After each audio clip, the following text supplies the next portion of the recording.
વાત છે વેદનાની, પણ કોની વેદનાની? શું કોઈ માનવીની વેદનાની?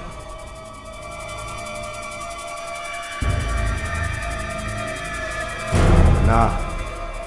શું કોઈ પશુ પક્ષીની વેદનાની? ના. તો પછી કોની વેદનાની? શું આપ જાણવા માંગો છો? તો જોતા રહો બ્લુ સ્ટાર ડેન ક્લાસિક.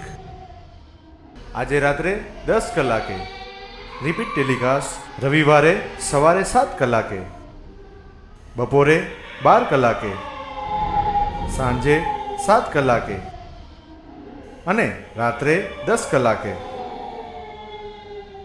સોમવારે સવારે 7 કલાકે, બપોરે 12 કલાકે અને સાંજે 7 કલાકે.